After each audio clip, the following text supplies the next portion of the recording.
చీకటితో వెలుగే చెప్పెను నేనున్నానని, ఓటమితో గెలుపే చెప్పెను నేనున్నానని. నేనున్నానని నీకే కాదని, నిన్నటి రాతని మార్చేస్తానని.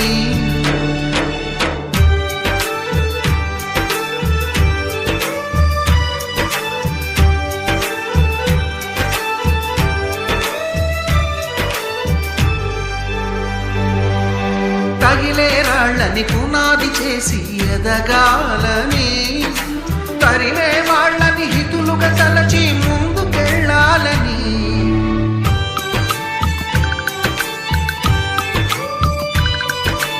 కన్నుల నీటిని కలల సాగుకై వాడుకోవాలని, కాచే నిప్పుని ప్రమిదగా మలచి కాంతి పంచాలని.